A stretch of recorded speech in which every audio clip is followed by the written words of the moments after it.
Assalamualaikum warahmatullahi wabarakatuh. Innal hamdalillah nahmaduhu wa nasta'inuhu wa nastaghfiruh wa na'udzu billahi min syururi anfusina wa min sayyiati a'malina. Man yahdihillahu fala mudhillalah wa man yudlil fala hadiyalah. Ashhadu an la ilaha illallah wahdahu la syarikalah wa ashhadu anna Muhammadan abduhu wa rasuluh. Ya ayyuhalladzina amanu taqullaha haqqa tuqatih wa la tamutunna illa wa antum muslimun. Ya ayyuhan nasu taqu rabbakumul ladzi khalaqakum min nafsin wahidah wa khalaqa minha zawjaha wa batha minhuma rijalan katsiran wa nisaa wattaqullaha alladzi tasaaluna bihi wal arham innallaha kana 'alaikum raqiba. Ya ayyuhalladzina amanu taqullaha wa qulu qawlan sadida yuslih lakum a'malakum wa yaghfir lakum dhunubakum wa man yuti'illaha wa rasulahu faqad faza fawzan 'azima. Amma ba'd, fa inna asdaqal hadithi kitabullah wa khairal hadi hadi Muhammadin sallallahu alaihi wasallam wa syarrul umuri muhdatsatuha wa kullu muhdatsatin bid'ah wa kullu bid'atin dhalalah wa kullu dhalalatin finnar. Ma'asal muslimin, ikhwani fillah wa akhwati, bapak-bapak, ibu-ibu, saudara-saudariku rahimani wa rahimakumullah. Alhamdulillah, segala puji bagi Allah Subhanahu wa taala yang mempertemukan kita di majelis yang mulia ini di salah satu rumah Allah Subhanahu wa taala, di salah satu masjid Allah Subhanahu wa taala. Semoga Allah Subhanahu wa taala senantiasa memberikan taufik hidayah pertolongannya kepada kita untuk senantiasa berpegang teguh dengan akidah salaf dan manhaj salaf sampai akhir hayat kita nanti. Kemudian sebagaimana kata Rasul, la yashkurillah man la yashkurin nas, tidak bersyukur kepada Allah yang tidak berterima kasih kepada manusia.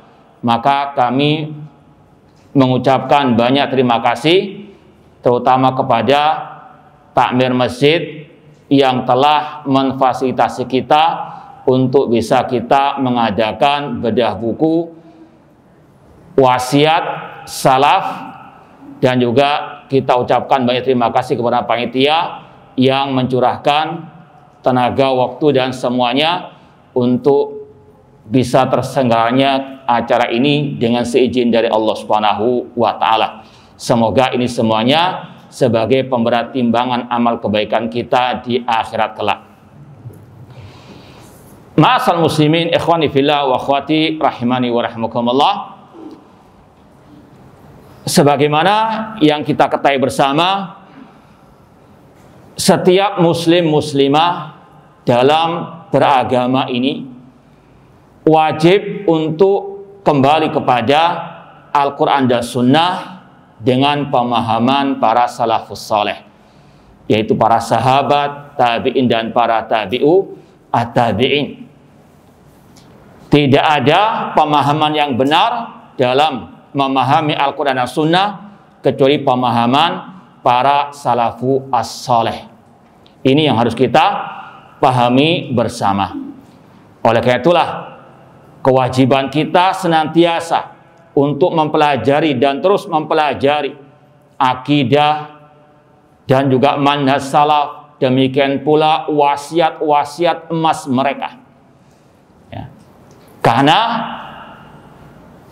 terutama di zaman yang penuh fitnah ini, tidak ada jalan menuju kepada keselamatan di dunia wal akhirah kecuali lewat jalan para salafus saleh. Sebagaimana yang telah masyhur hadisnya, sataftariqu hadil ummah ala 73 firqah kulluha finnar illa wahidah. Umat Islam terpecah menjadi 73 kelompok, semuanya diancam masuk neraka kecuali satu, ketika Rasul ditanya, "Man hiya ya Rasulullah?" Siapa yang selama itu ya Rasulullah? Rasul menjawab, "Ma'an alihi wa ashabi." Demikian pula Rasul mengatakan, "Wa man ya'ish minkum fasara ikhtilafan katsira." Barang siapa yang hidup setelahku nanti, maka dia akan melihat perpecahan yang banyak. Maka fa'alikum bisunnati wa sunnatil khulafa'ir rasyidin. Peganglah sunnahku dan sunnah para khulafa ar-rasyidin. Demikian pula kalau kita lihat wasiat para sahabat Rasul SAW, "Man kana minkum muta'assiyan falyata'assa bi ashabi Muhammad sallallahu alaihi wasallam."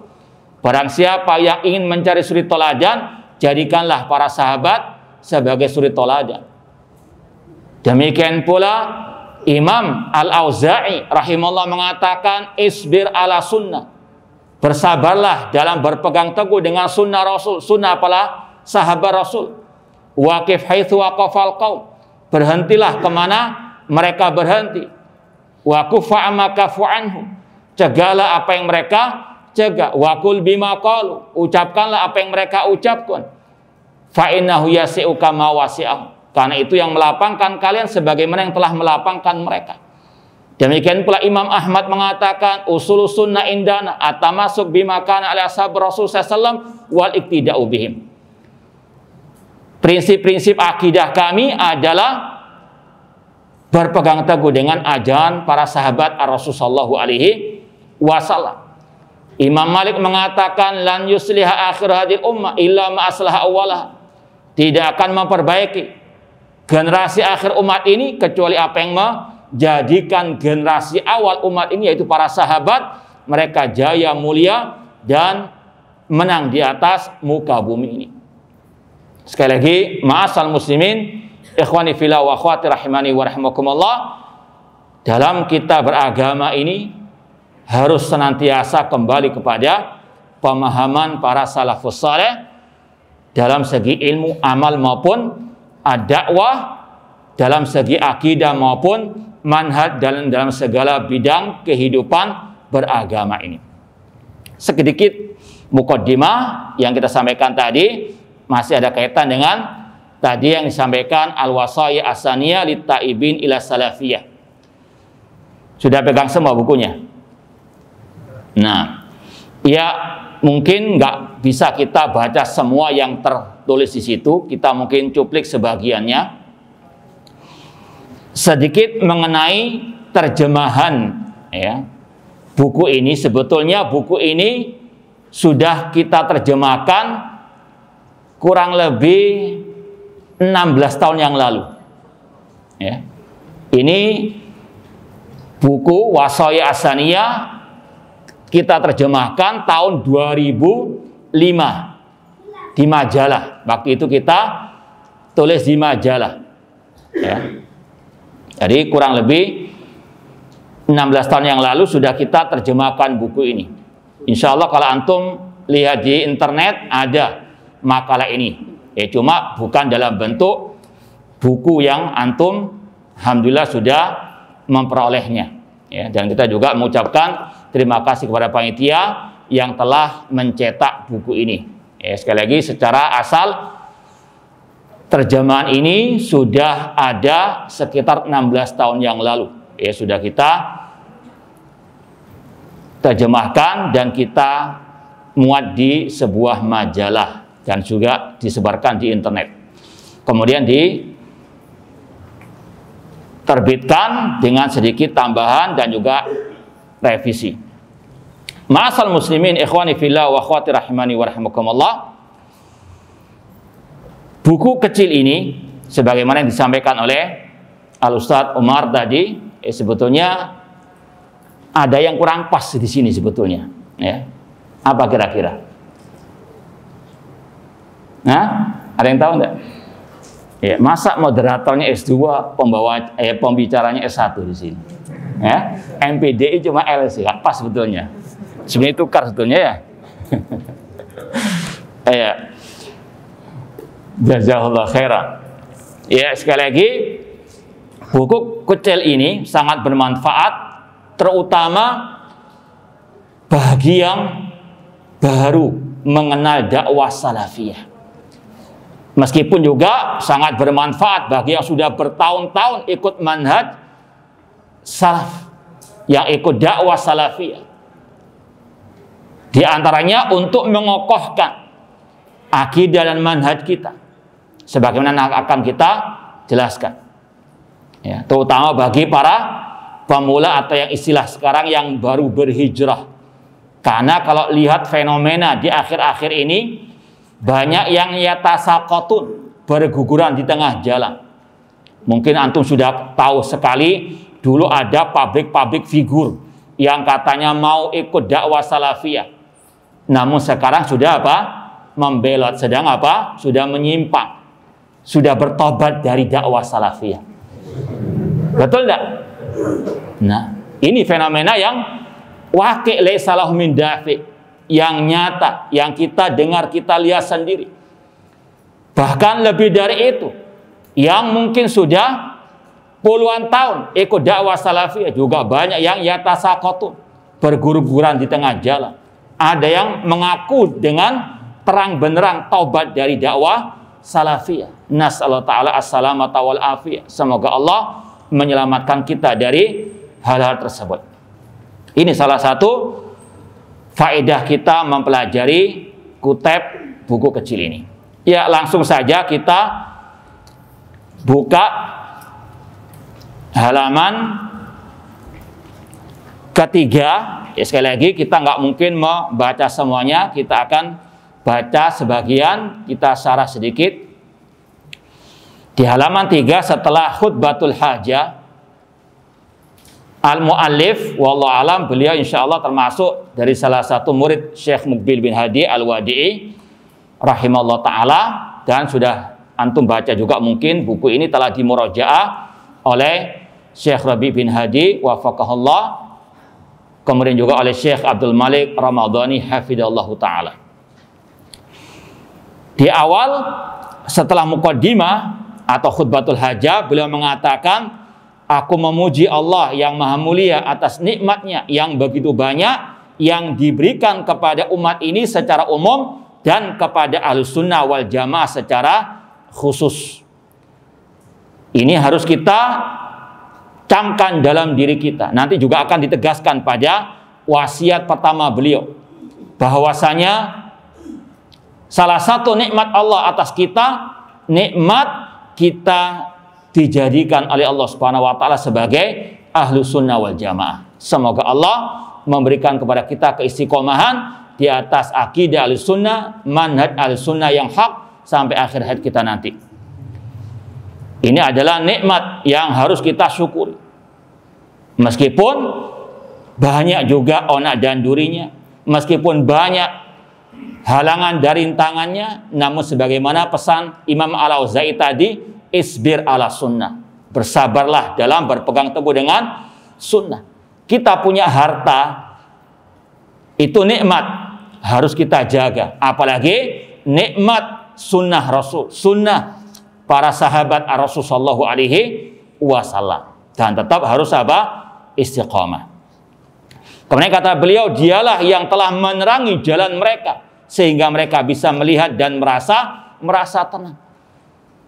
Kita setelah belajar akidah manhaj salaf, kita bisa melihat mana hak mana batil.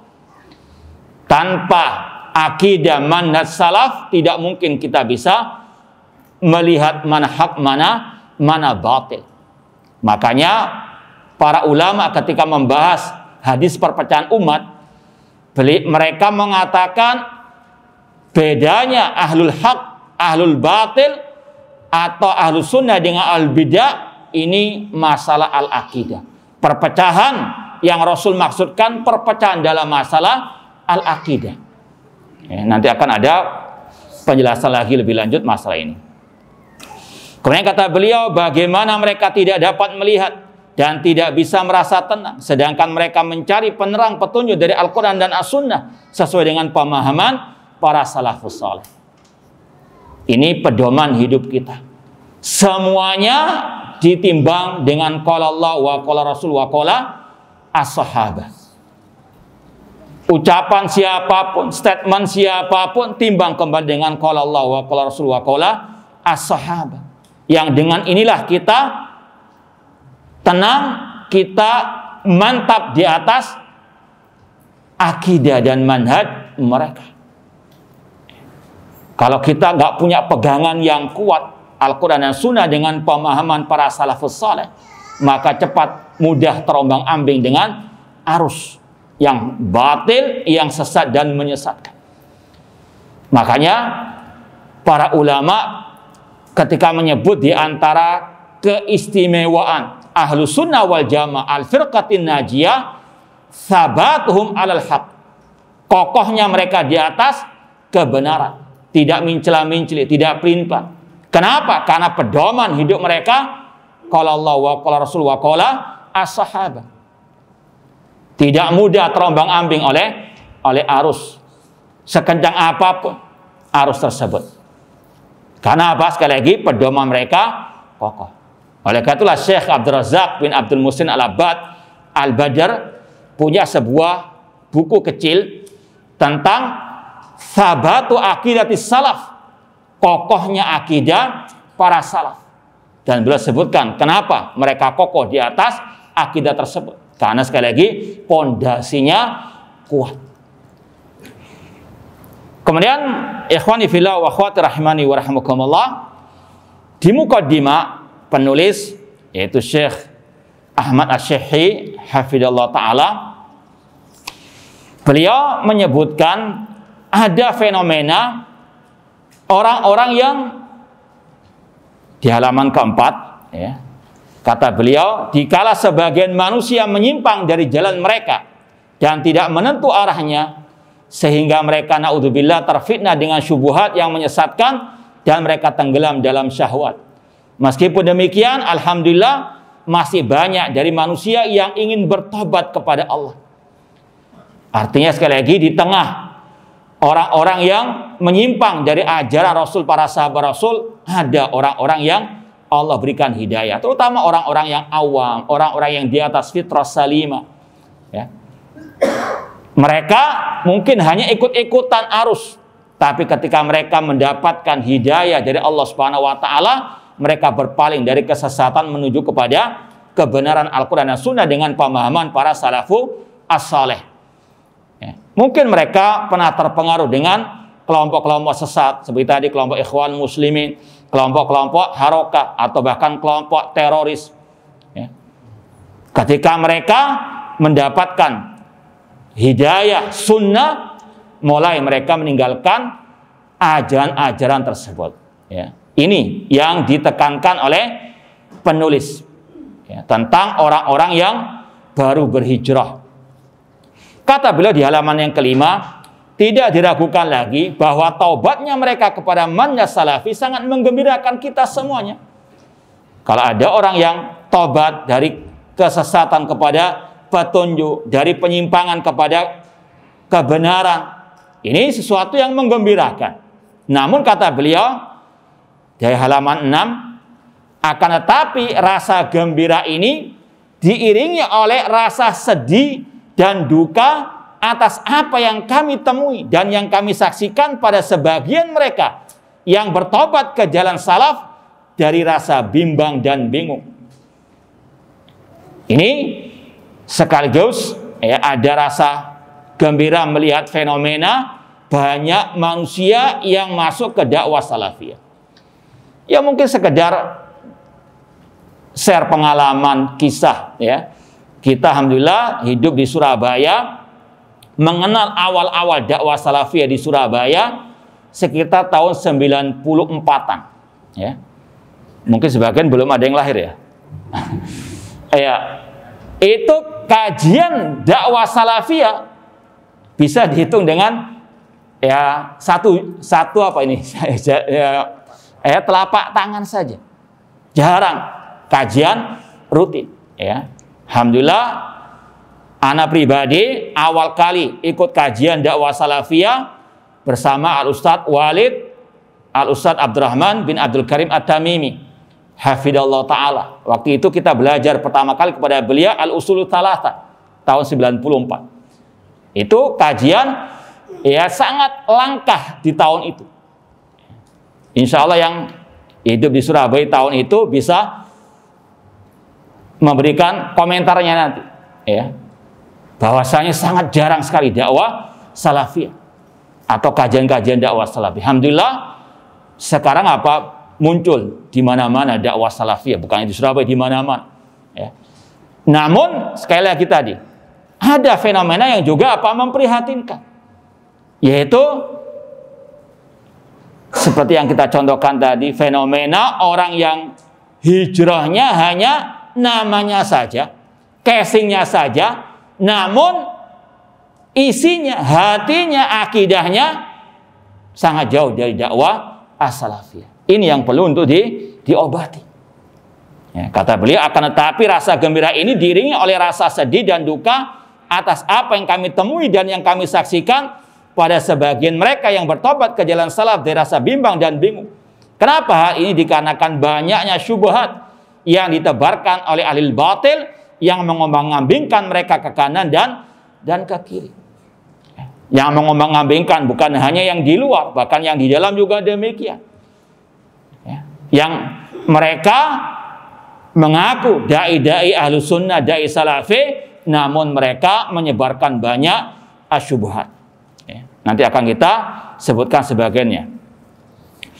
Oleh karena itulah, kata beliau, aku berkeinginan untuk menulis beberapa wasiat bagi mereka yang bertobat ke jalan as-salaf. Ya. Langsung masuk ke wasiat pertama, halaman 8. Wasiat pertama yaitu bersyukur kepada Allah atas nikmat bermanhaj salafi.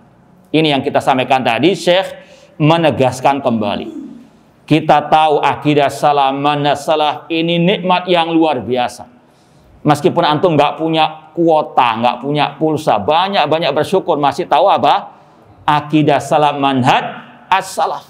Nikmat yang tidak bisa ditukar dengan apapun dari urusan dunia ini. Terus harus dijaga. Ya. Di antaranya dengan mensyukuri nikmat tersebut. La in syakartum la azidannakum. Jika kalian bersyukur, kami akan tambahkan nikmat.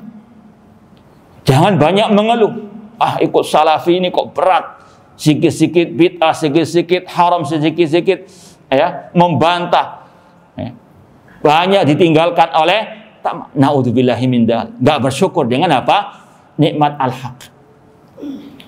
Kata beliau, sesungguhnya ini adalah nikmat terbesar yang Allah berikan kepada siapa yang Dia kehendaki dari para hambanya. Antum bisa bayangkan saja, kata Rasul, di antara 3 kelompok kaum muslimin yang benar cuma 1. Ini keistimewaan dari Allah, kenikmatan yang luar biasa dari Allah Subhanahu wa taala. Tidakkah kita mensyukurinya? Ya.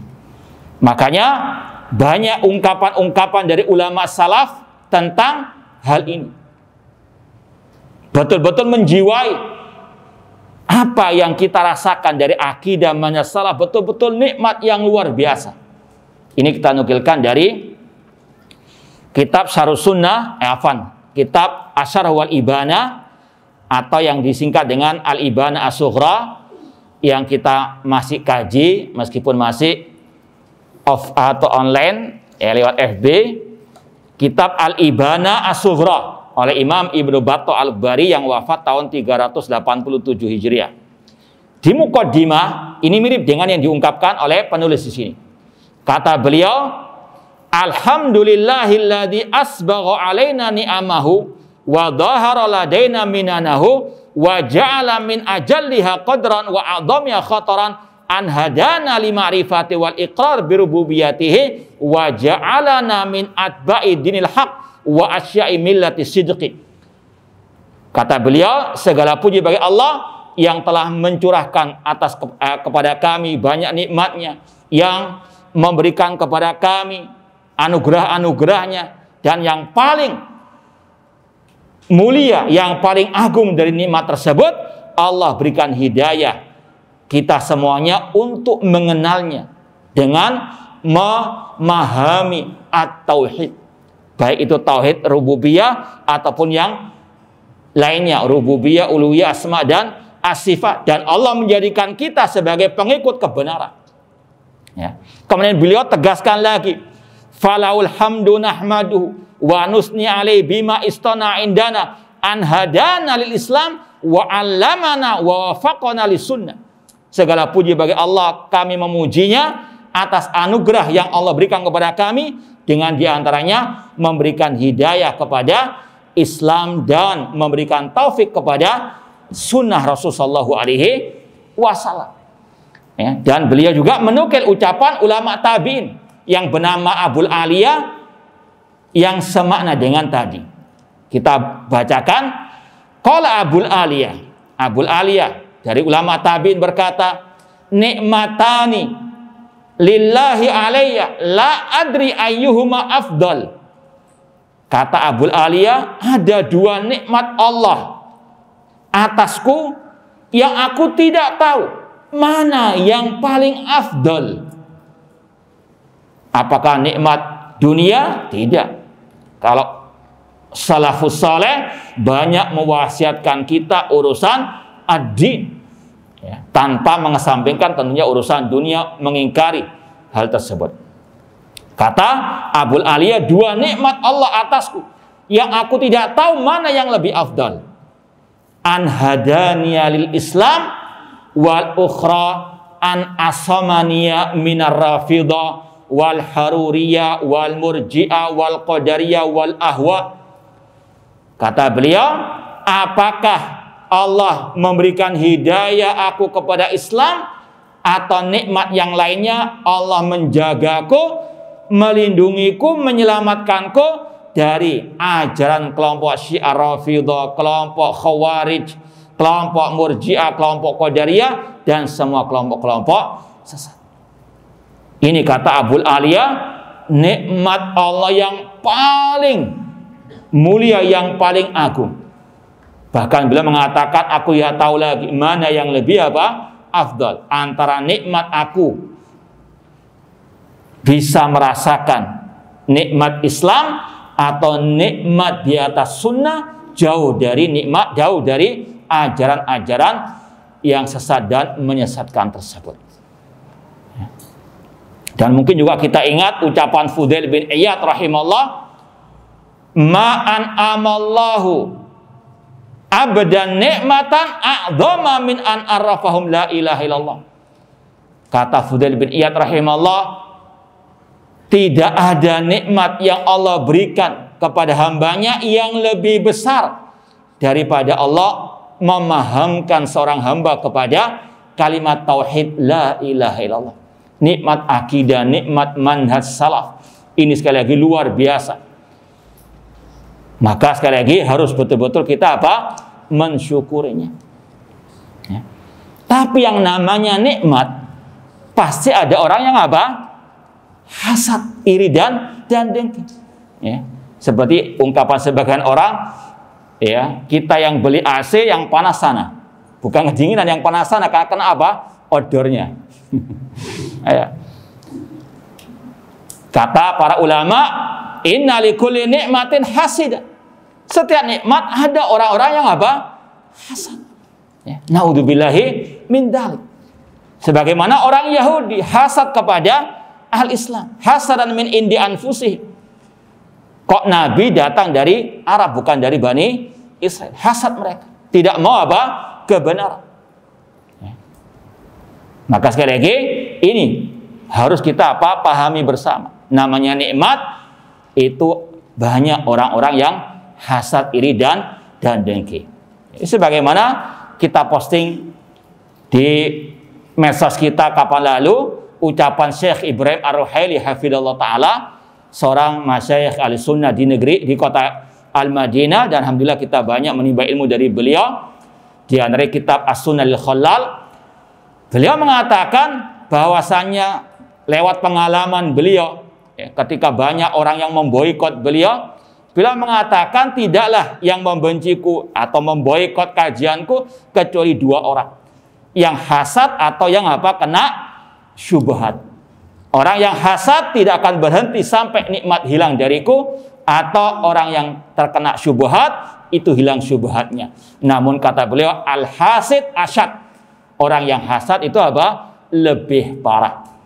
Maka cukup kita berdoa kepada Allah, Allahumma inna naj'aluka fi nuhurihim wa na'udzubika min syururihim. Qatalahumullah. Ma'asal muslimin ikhwani fillah wa akhwati rahimani wa rahmakumullah. Ini yang harus betul-betul kita tanamkan dalam diri kita. Bahwasanya kita paham akidah salaf, manhaj salaf, ini anugerah Allah yang luar biasa. Terus kita syukuri. Ya. Meskipun sekali lagi namanya dunia banyak onak dan duri, tempat ujian. Harus apa? Bersabar. Isbir ala sunnah. Apalagi Rasul SAW juga mengatakan, inna min waraikum ayyamas sabar. Di belakang kalian akan ada hari-hari yang penuh dengan kesabaran. Lil mutamasik fiha bima antum alai ajru khamsina minkum. Kata Rasul, orang yang berpegang teguh dengan kebenaran tersebut, dengan akidah Rasul, manhaj Rasul, itu mendapatkan pahala 50 kali lipat. Ya. Bahkan dibandingkan para sahabat Rasul sallallahu alaihi wasallam. Karena apa? Terasingnya mereka di zaman al-fitan. Kita sudah bahas juga di dalam pengajian kitab Aqidah Salaf Ashabul Hadis, ucapan Al-Imam Abu Ubaid Al-Qasim bin Salam rahimahullah. Beliau mengatakan al-qabid ala sunnah kal-qabid alal jamr, atau al-mutamassik bis sunnah kal-qabid alal jamr, yang berpegang teguh dengan sunnah Rasul itu seperti yang memegang bara api. Butuh kesabaran, butuh perjuangan, butuh apa? Pengorbanan. Dan yakini al-haqqu mansurun, kebenaran pasti akan mendapatkan pertolongan dari Allah Subhanahu wa taala. Ya, ini wasiat yang pertama. Wasiat yang kedua, halaman 12, yaitu wasiat untuk menuntut ilmu. Ya, menuntut ilmu adalah pondasi dalam memperbaiki taubat. Ini salah satu ciri khas dakwah salafiyah, yaitu betul-betul menyeru umat untuk belajar dan terus belajar, yaitu belajar ilmu yang bersumberkan dari Al-Quran dan Sunnah dengan pemahaman para salafus saleh. Jangan hanya pindah tempat saja, ya, dari tempatnya harokah ke tempat dakwah salafiyah, tapi cuma tadi pindah tempat, tidak ada apa pindah masalah al-ilmu. Ya. Kalau harokah senangnya fikul waqi, baca berita, baca koran dan sebagainya. Kalau untuk ngaji malas, tapi kalau untuk demo, wah nomor satu. Kalau dakwah salafiyah menyeru umat untuk terus banyak belajar dan terus belajar. Al-ilmu wal ilmu. Makanya Syekh Abdul Malik Ramadhani hafizahullah ta'ala dalam kitab beliau Situd Durar, 6 prinsip ahlul athar, ahlus sunnah wal jamaah, beliau mengatakan nailus sudat bil ilmi, meraih kemuliaan dengan al ilmu. Itu tentunya ilmu yang berdasarkan qala Allah wa qala Rasul wa qala as-sahabah. Demikian pula dakwah salafiyah ahlus sunnah wal jamaah menekankan al ilmu qoblal qoli wal amal. Ilmu sebelum kita berucap, sebelum kita apa? Beramal. Ya. Makanya Syekhul Islam Muhammad bin Abdul Wahab rahimahullah di awal kitab Al-Usulus Tsalatsa menegaskan, i'lam rahimakallah annahu yajib alaina ta'allumu arba'i masail. Ketahuilah semoga Allah merahmatimu, wajib bagi kita belajar 4 hal tentang yang pertama al-ilmu. Apa itu ilmu? Ma'rifatullah wa ma'rifatun nabi wa ma'rifatu dinil Islam bil adillah. Beliau juga membawakan ucapan Imam Bukhari tadi, bab al-ilmu qoblal qoli wal amal.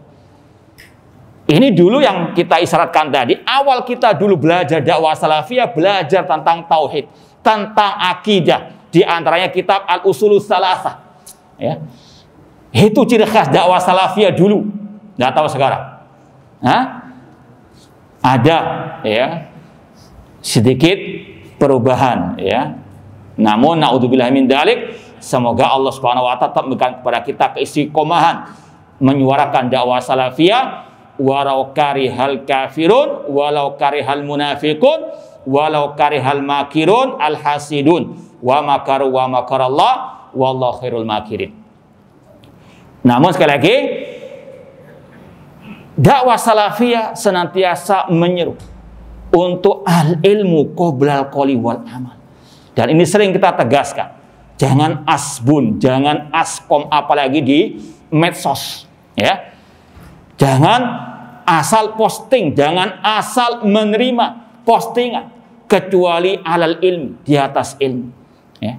Jangan mengigau kalau menulis, jangan mabuk kalau menulis di medsos. Naudzubillah min dzalik, bahkan tidak paham apa yang ditulis. Naudzubillah min dzalik. Al ilmu qablal qawli wal amal. Apalagi bagi seorang dai, seorang ustadz, ya, harus betul-betul banyak belajar dan terus belajar, ya. Menuntut ilmu adalah pondasi dalam memperbaiki tobatmu. Kenapa demikian? Kata beliau, karena syubhat itu kebanyakan menempel di relung hati dan akal. Ya, orang yang baru bertobat, entah dari maksiat, dari syubhat ataupun syahwat, ada hal-hal yang masih menempel dari syahwat dan syubhat tersebut. Maka harus apa? Dibersihkan. Syubhat kebanyakan menempel di relung hati dan akal. Jika Anda tidak menghilangkannya dengan ilmu yang bermanfaat, maka Anda akan senantiasa dibayangi oleh syubhat tersebut dalam setiap perkataan, perbuatan, dan keadaan Anda. Bahkan dalam aktivitas dakwah Anda, sebagaimana ini adalah fakta dari kebanyakan manusia yang melompat dari tobat langsung berdakwah. Bahkan kita perhatikan juga, ada sebagian orang yang mungkin dulu pondoknya bukan pondok dakwah salafiyah, kemudian apa? Ya, diangkat sebagai dai salafi. Apa yang keluar dari lisannya, dari tulisannya? Syubhat-syubhat harokah. Ini sekali lagi wajib untuk kita paham, hati-hati. Kalau dia tidak membersihkan syubhat yang ada, dulu pernah mondok di pondok-pondok yang bukan pondok-pondok Ahlussunnah wal Jamaah, maka sekali lagi kalau dia tidak membersihkannya, ini berbahaya bagi umat. Mereka menyeru kepada dakwah salafiyah, tapi dicampuri dengan syubhatnya ikhwanul muslimin. Casingnya casing salafi, namun isinya haroki. Kalau istilah sebagian ulama, salafi apa? Haroki. Ini untuk segala apa? Membantah mereka. Ngakunya salafi, namun apa? Isinya haroki. Itu ketahuan lewat apa? Tulisan-tulisannya. Mencaci maki pemimpin kaum muslimin. Kalau ada istilahnya pergerakan-pergerakan umat, sangat apa? Senang sekali. Ketika muncul misalnya kapan lalu ada yang membunuh, yang menghina Nabi, langsung apa? Disupport. Ini sekali lagi, ini kelakuan-kelakuan orang-orang apa? Orang senang dengan hal-hal seperti itu. Ini tidak bisa diketahui kecuali dengan al-ilmu wal ilmu. Sekali lagi hati-hati. Orang-orang yang apa? Casingnya salafi namun dalamnya haroki. Atau kepada Qutbiyah yang menyuruh kepada pengkafiran kaum muslimin.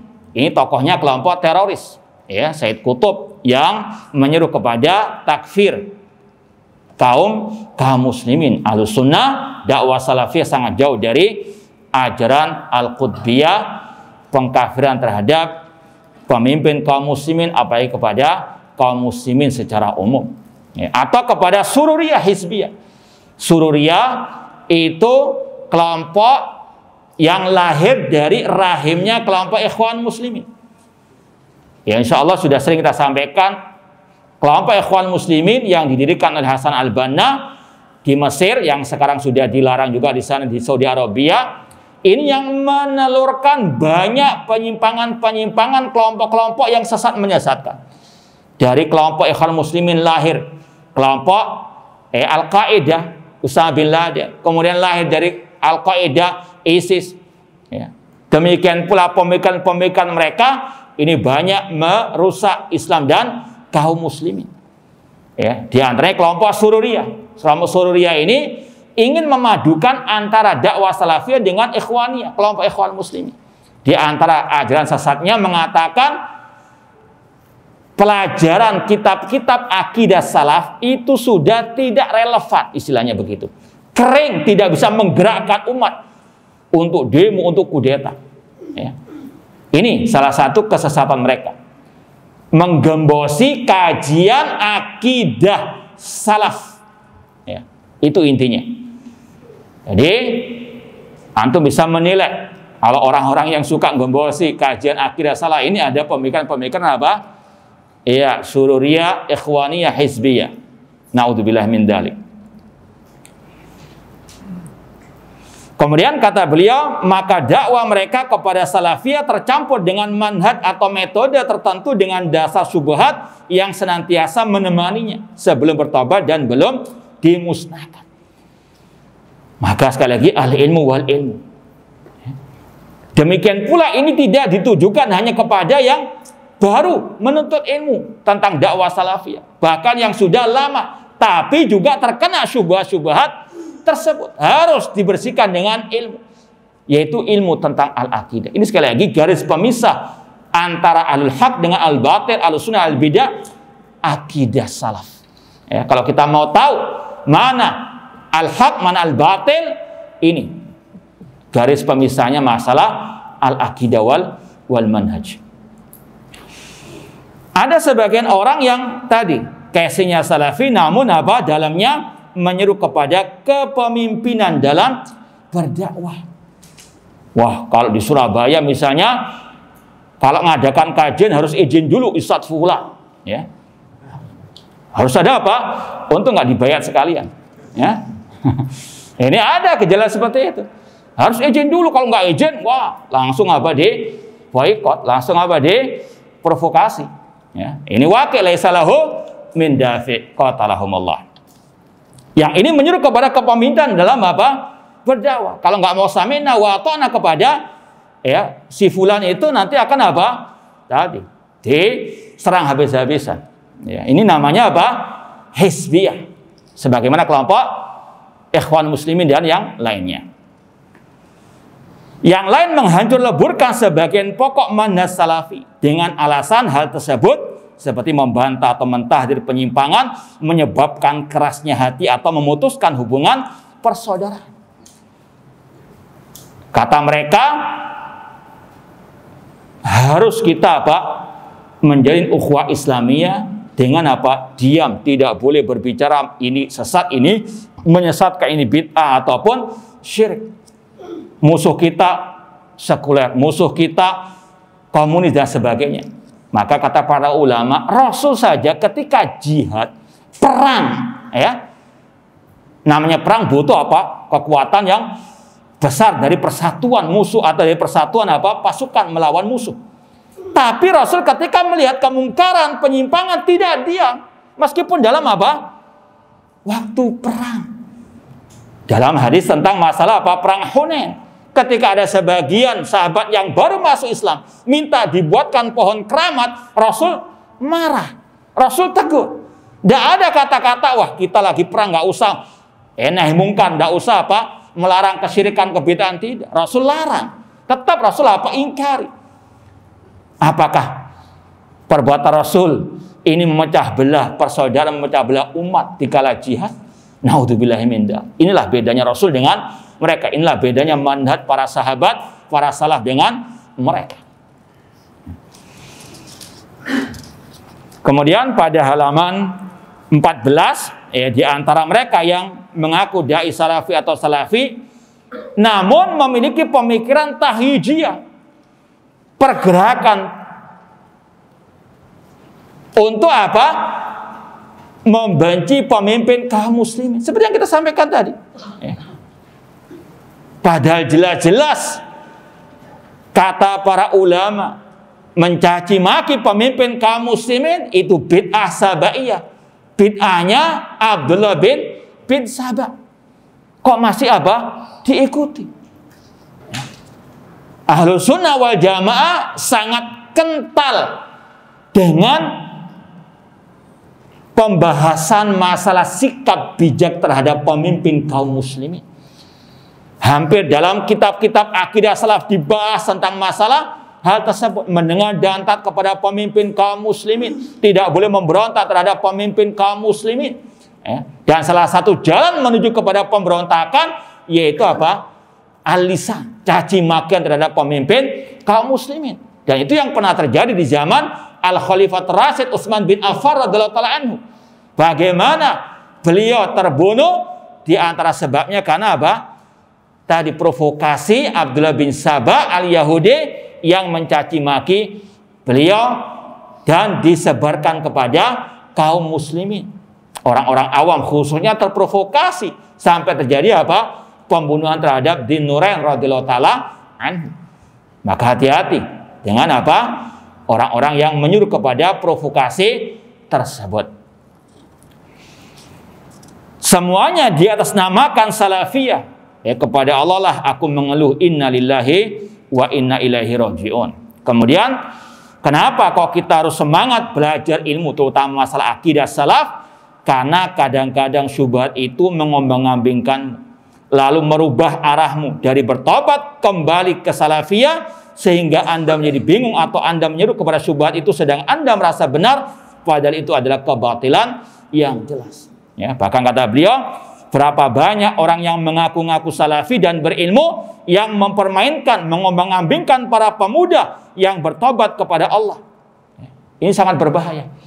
Jadi pembina orang-orang yang baru berhijrah, dia sendiri perlu untuk apa? Dia cuci otaknya dengan akidah salaf, manhaj salaf. Ini yang berbahaya. Menelurkan generasi yang juga punya apa? Banyak syubhat seperti sang pembinanya. Ini berbahaya. Maka sekali lagi, al-ilmu wal ilmu, terutama tentang akidah manhaj salaf yang tertuang dalam kitab-kitab akidah para salafu as-saleh. Karena ikhwani fillah wa akhwati rahimani wa rahimakumullah, kata Syekh, adapun masalah keutamaan ilmu, keutamaan para ulama, insya Allah sudah banyak kita mempelajarinya. Pindah ke wasiat yang berikutnya. Ini yang paling inti sekali dari pembahasan ini semuanya, yaitu mulailah mempelajari prinsip-prinsip ajaran Ahlussunnah wal Jamaah. Ini adalah ciri khas dakwah salafiyah, memprioritaskan dakwah taklim tentang akidah. Dan ini sekali lagi sudah disepakati oleh para ulama Ahlussunnah. Prioritas dakwah salafiyah tentang al-aqidah tanpa mengesampingkan masalah-masalah agama yang lain. Sepertinya sudah masyhur di kalangan para ulama. Namun sekarang ini banyak yang memprotes hal ini. Banyak yang menyelisih akan hal ini. Bahkan lebih parah lagi, menuduh yang dakwah tauhid itu sebagaimana khawarij. Sebagaimana kalau kita mendakwai orang Yahudi, naudzubillahi min dzalik. Ini sekali lagi fenomena yang sangat menyedihkan. Kata beliau, mulailah mempelajari prinsip-prinsip ajaran Ahlussunnah wal Jamaah. Kemudian kata beliau, ketahuilah, semoga Allah memberimu taufik dan atau untuk mentaatinya, bahwa aku tidak memaksudkan dengan prinsip di sini hanya macam-macam tauhid yang 3 saja. Ini yang harus antum ketahui juga. Prinsip ahli sunnah, akidah ahli sunnah bukan hanya berkaitan dengan pembagian tauhid menjadi 3, rububiyah, uluhiyah, dan asma wa sifat. Kata beliau, akan tetapi tauhid dan selainnya dari prinsip-prinsip ajaran ahli sunnah wal jamaah yang telah disepakati, yaitu yang tertuang dalam kitab-kitab akidah ulama salaf. Alhamdulillah, kita sejak awal dakwah di Surabaya tahun 2004, yaitu ada Pak Mindar hafizahullah ta'ala sebagai panitia pertama kita dulu. Semoga Allah memberikan banyak pahala kepada beliau. Itu tahun 2004. Kita ngajar pertama kali Al-Qawaid Al-Arba, karangan Syekhul Islam Abdul Wahab. Kemudian akidah wasitiyah. Mungkin hampir puluhan kitab-kitab akidah as-salaf yang sudah kita ajarkan. Ini yang kita maksud dengan prinsip Ahlus Sunnah wal Jamaah. Ini yang dimaksud dengan akidah Ahlus Sunnah wal Jamaah yang harus betul-betul diprioritaskan di sini. Kalau orang itu baru berhijrah, ini yang lebih ditekankan. Agar apa? Punya pondasi yang kuat. Jangan sebagaimana kejadian yang kita isyaratkan tadi. Baru bertobat dikasih ajaran-ajaran yang istilahnya slow-slow saja. Akhirnya apa? Ya sudah slow. Betulan. Ya kan? Akhirnya apa? Ya lolos sudah. Naudzubillah min dzalik. Ini sudah salah metode apa? Pengajarannya. Kata beliau, yang dimaksud dengan prinsip-prinsip tersebut adalah ijma' Ahlus Sunnah wal Jamaah. Kata para ulama secara asal, kitab-kitab akidah seperti Ushul Sunnah Imam Ahmad, yang kita ajarkan sekarang juga akidah salaf Ashabul Hadits Imam Shawbuni, kitab Al-Ibana As-Sughra. Ini secara umum masalah akidah yang tertuang dalam kitab-kitab tersebut adalah ijma' Ahlus Sunnah wal Jamaah. Itu yang harus apa? Diprioritaskan untuk diajarkan. Agar apa? Yang baru berhijrah punya pegangan yang kokoh, yang kuat. Bisa menimbang mana hak, mana batil, mana kelompok yang hak, mana kelompok yang batil. Ya. Kemudian kata beliau, dan mereka menyelisih alil bid'ah dan firqah dalam hal tersebut.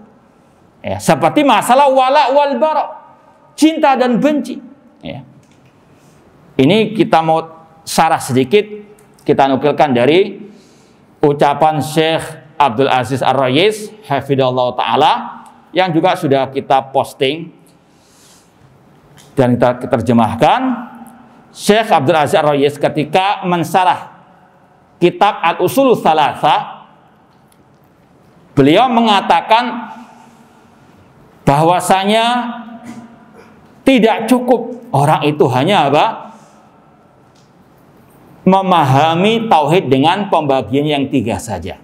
Harus ada prinsip wala wal bara. Kata beliau, hada amrun nahtaju lahu fi zamanina hada. Kata beliau, wa huwa annahu la yakfi an ya'taqidal muslim as-sunnah wa tariqah salafiyah wa makan ali salafus salih bal la budda minal hubbi wal bughdi fi dzalik. Tidak cukup hanya berpegang teguh dengan sunnah, mengikuti dakwah salafiyah, namun lebih dari itu harus ada wala wal bara, cinta dan benci karena hal tersebut. Yang di atas akidah manhaj salaf itu yang kita apa? Loyalitas kepadanya. Yang menyimpang kita berlepas diri darinya. Itu wala wal bara yang sebenarnya. Kemudian kata beliau, wa bid'atu aslina tarji ila amrayn. Kata beliau sesuai dengan penelitian beliau, pengalaman beliau, bid'ah zaman ini itu sumbernya dari 2 permasalahan ini. Yang pertama, at-tahazzub wa tarkul hub wal bughdi fi sunnah. Adanya fanatik golongan tidak menjalankan cinta dan benci di atas sunnah. Ya. Namun tadi karena nggak ikut si fulan, nggak janji sama si fulan, diboikot, dimusuhi, jatuhkan habis-habisan. Karena apa? Wala wal baraknya bukan di atas sunnah, namun di atas hizbiyah. Ya, nanti akan kita tambahkan lagi penjelasannya. Yang kedua, sumber bid'ah zaman ini kata beliau, at-tashkik wa id'afu aslil imamah wa ma yata'allaq bisam'i wa ta'ah. Adanya istilah kita penggembosan dalam masalah kepemimpinan, masalah mendengar dan taat kepada pemimpin kaum muslimin. Ya. Seperti tadi, mencaci maki pemimpin kaum muslimin di medsos, mengkritik pemimpin kaum muslimin di medsos, padahal jelas-jelas kata Syekh bin Baz rahimahullah ta'ala, laisa min manhajis salaf at-tashhir bi uyubil wulad wa dzikru dzalika fil manabir.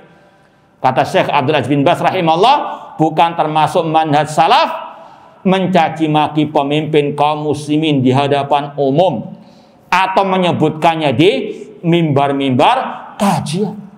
Itu jelas-jelas kata beliau laisa min manhaji as-salaf, namun itu manhajnya Abdullah bin Sabah al-Yahudi. Ya, bahkan ada yang lebih parah dari itu.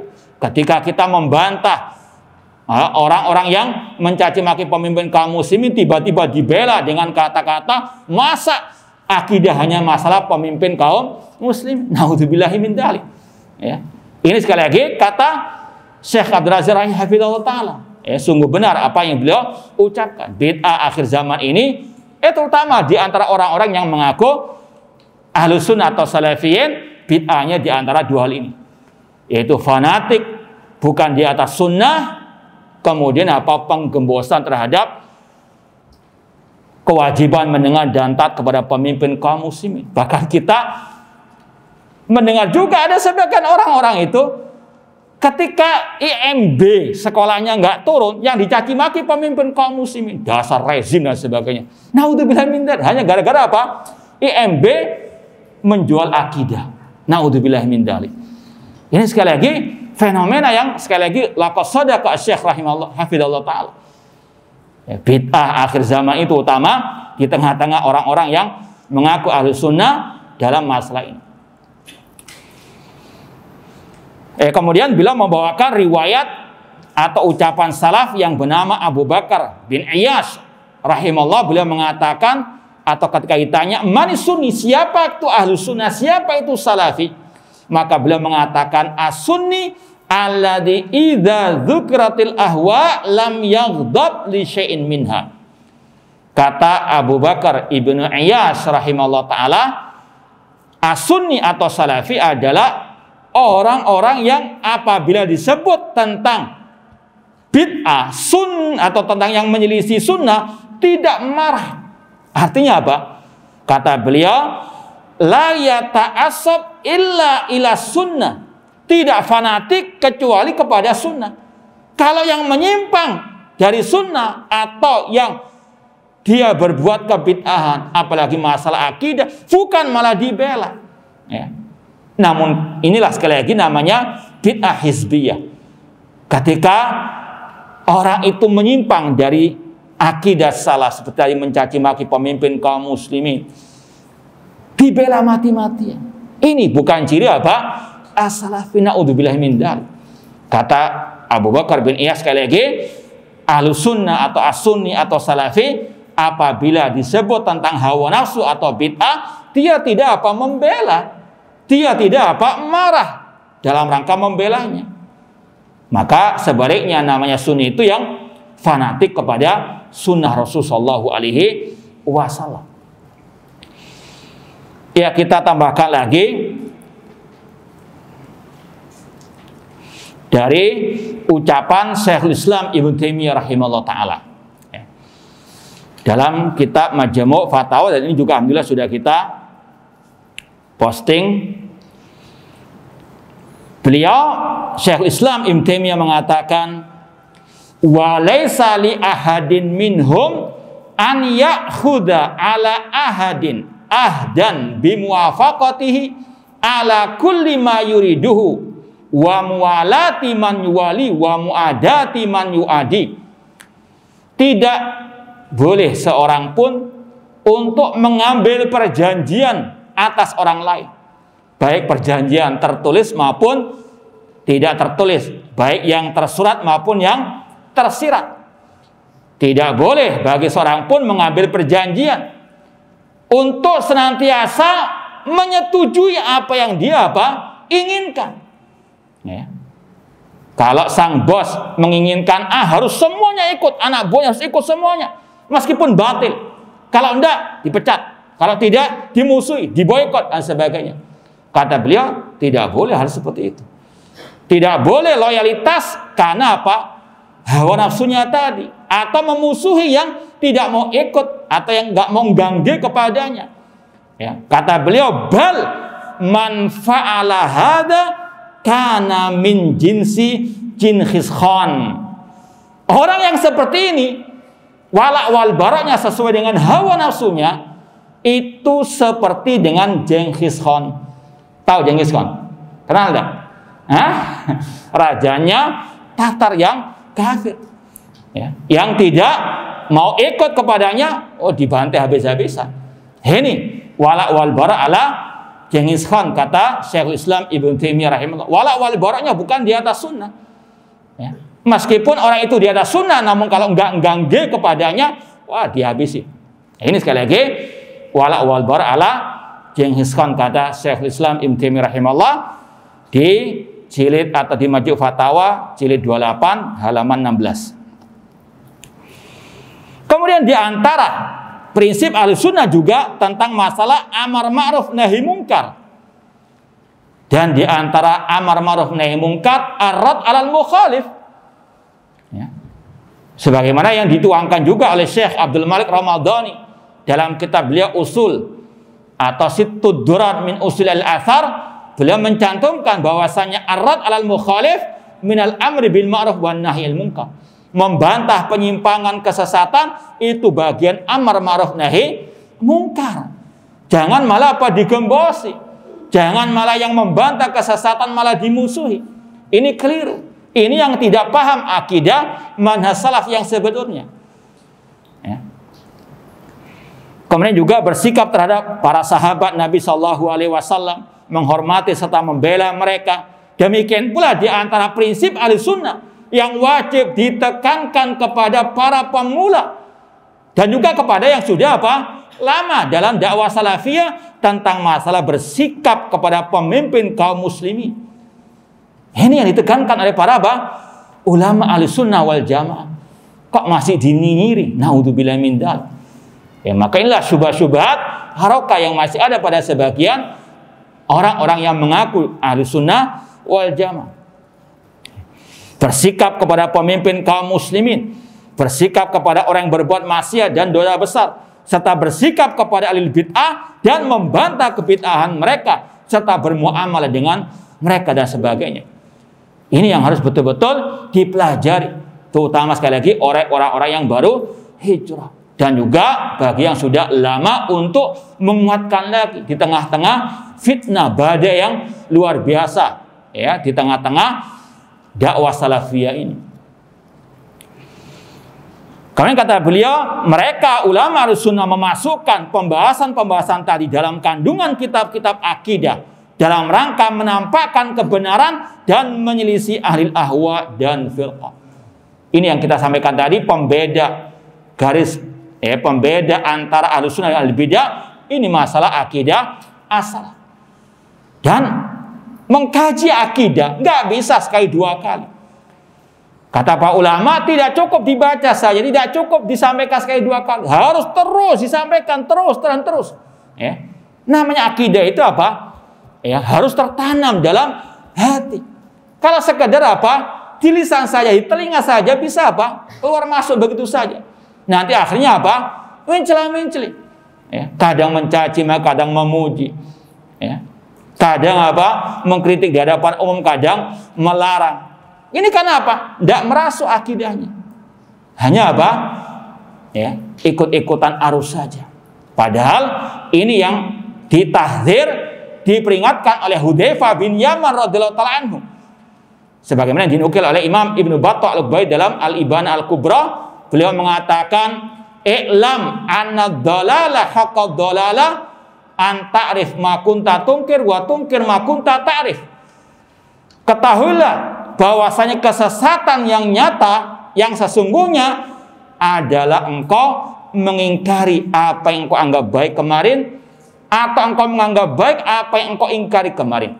Kata Syekh Abdul Aziz Ar-Rayis, ini yang masih berkaitan dengan masalah akidah, mencela-mencela dalam masalah al-akidah. Kan akidah sudah bagus, sudah paten, sudah. Jangan mencela-mencela, kata Hudzaifah bin Yaman, iyyaka wa talawun fi dinillah. Jauhkanlah diri kalian dari mencela-mencela dalam urusan agama, terutama dalam masalah akidah. Fa inna dinallahi wahid, karena agama Allah itu satu.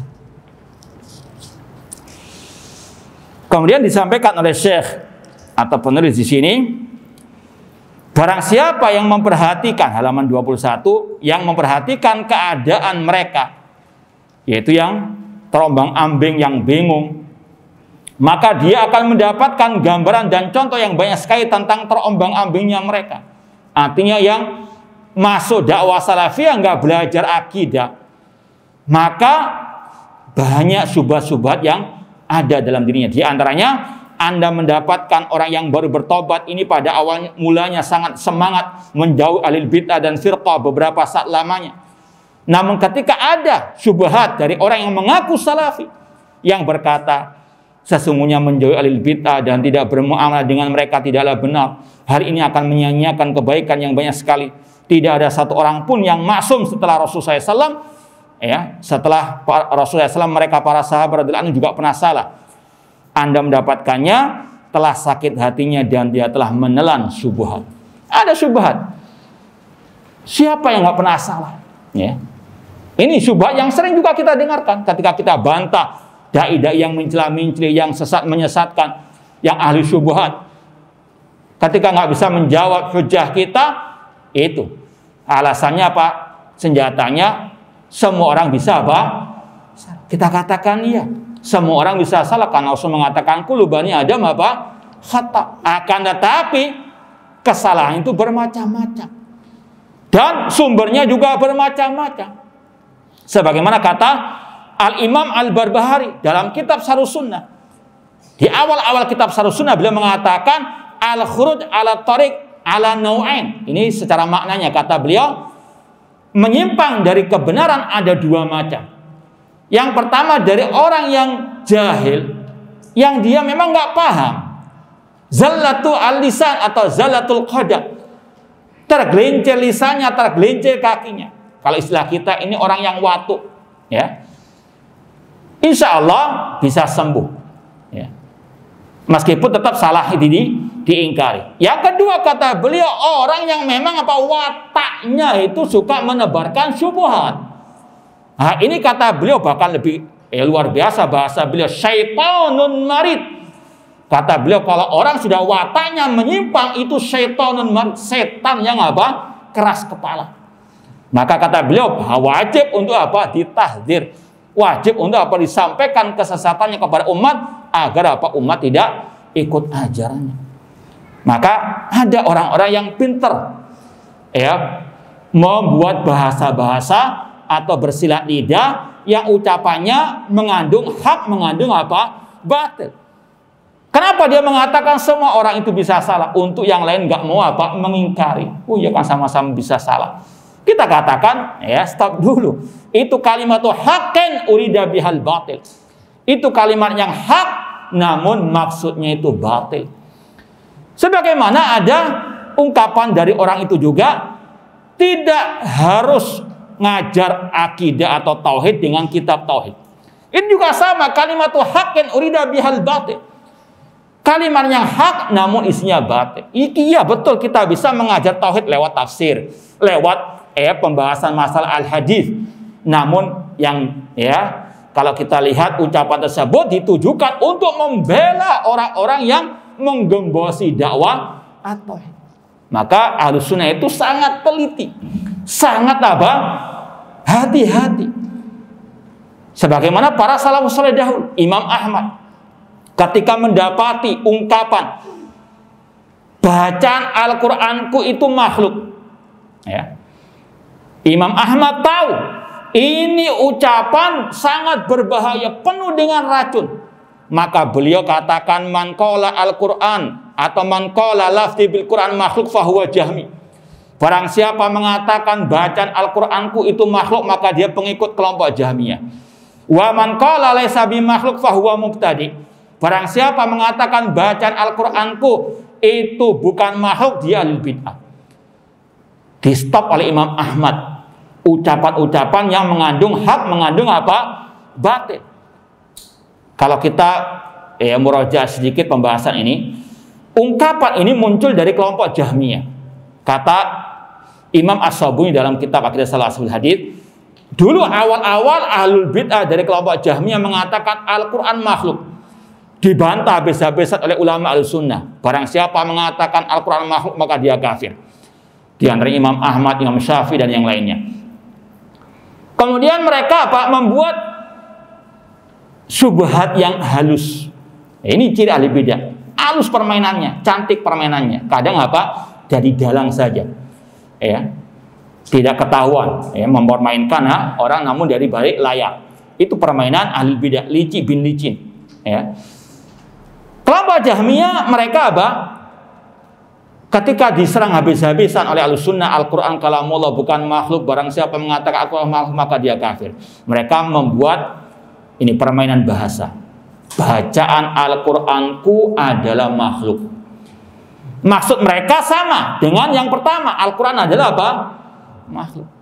Tapi kalau dirinci kata para ulama, bacaan Al-Quranku itu ada dua kemungkinan. Bacaan Al-Quranku, yang pertama, ayat yang keluar, yang terdengar itu kalamullah. Ya, misalnya Anda membaca Alif Lam Mim Dzalikal Kitabu La Raiba Fi. Ayat yang terdengar tadi, yang antum dengarkan itu kalamullah. Namun as-saut sautul qari, al-kalam kalamul bari, was-saut sautul qari.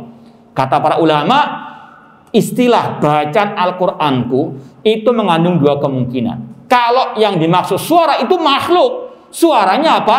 Yang membaca itu makhluk. Namun ayat-ayat yang terdengar itu adalah apa? Kalamullah. Itu ciri ahlul kalam, ahlul bidah. Terkadang ucapannya mengandung hak, mengandung batil. Seperti kelompok Khawarij. Di zaman Ali bin Abi Thalib, mereka mengatakan inil hukmu illa lillah. Tidak ada hukum kecuali hukum Allah.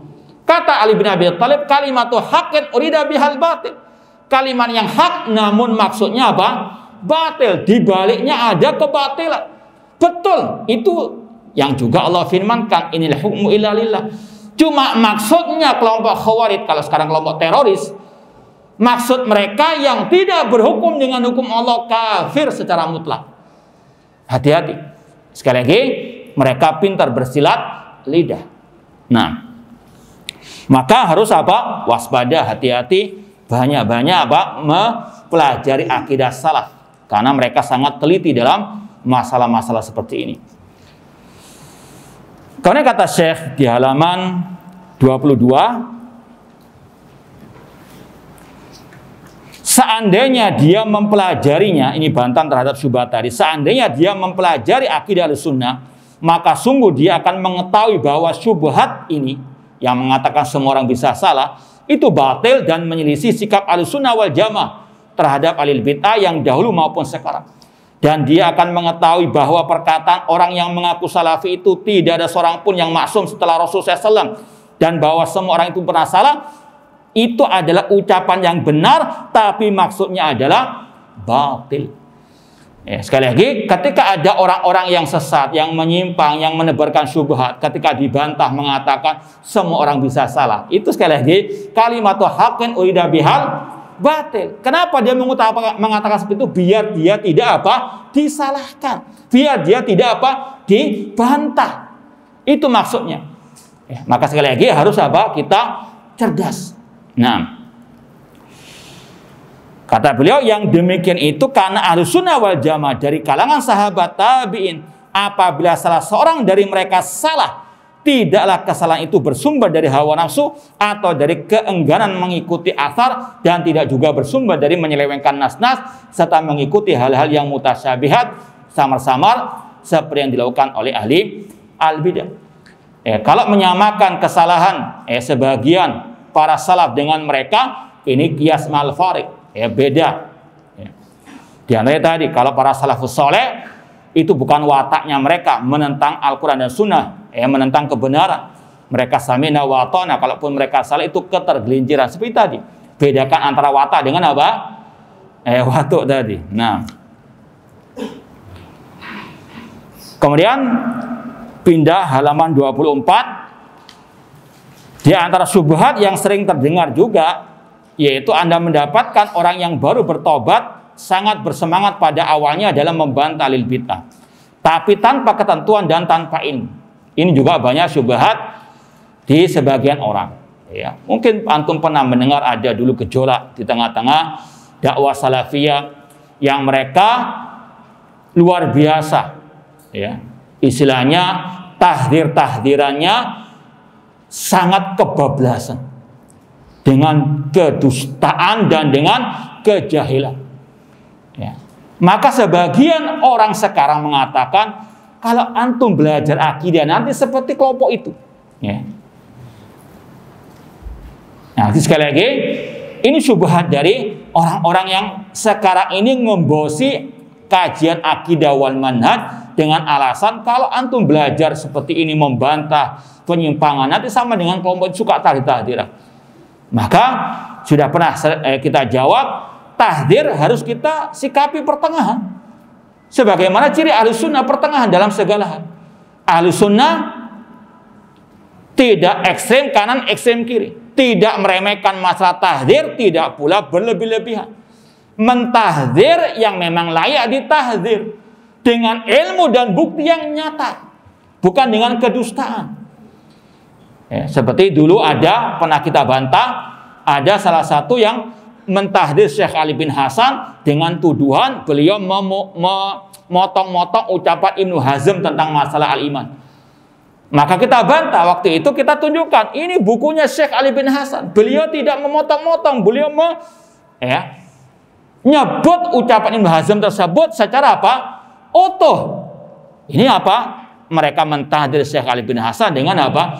Tuduhan memotong-motong ucapan Ibnu Hazm. Ini sekali lagi tahdir yang apa? Yang kebablas, yang tidak berdasarkan bukti yang nyata. Ini kita tolak. Maka sekali lagi tahdir kita sikapi apa? Pertengahan. Memang kalau itu sesuai dengan bukti di atas ilmu dalil, maka kita wajib apa? Mengikutnya. Itulah ilmu, itulah kebenaran. Kalau kita tolak, sebagaimana kata Rasul, al-kibar batarul haq, namanya sombong, itu menolak apa? Kebenaran. Naudzubillahi min dzalik. Ada syubhat yang mengatakan kalau kita membantah, mengkritik itu bukanlah dari ajaran ahlu sunnah, itu membuat hati keras katanya. Ya. Maka jawaban dari Syekh penulis di sini, kalau kita buka halaman 26 bantahannya, kalau dikatakan membantah penyimpangan itu jadikan hati keras, kata beliau, kita dapatkan para imam dari kalangan para sahabat, tabi'in dan para pengikut mereka. Mereka dalam keadaan apa? Bertakwa, zuhud, takut kepada Allah. Hati mereka sangat lembut, padahal mereka sangat sering membantah orang atau kelompok yang menyelisihi Al-Quran dan Sunnah Rasulullah SAW. Imam Abdullah bin Mubarak, Imam Ahmad bin Hanbal, Yahya bin Ma'in dan seterusnya dari ulama-ulama Ahlussunnah, mereka terkenal membantah ahlul bid'ah, membantah syubhat, membantah penyimpangan, namun mereka juga sejarah hidup mereka dipenuhi dengan zuhud, wara, takut kepada Allah tabaraka wa ta'ala. Yang suka membantah dikatakan terlalu keras, dikatakan tidak berakhlak. Ini semuanya karena tidak sesuai dengan hawa nafsunya. Bukan karena apa? Al-Quran dan Sunnah Rasulullah SAW yang dia pegang. Maka hati-hati, ada orang-orang yang suka memutar kebalikan fakta, yang pintar bersilat lidah.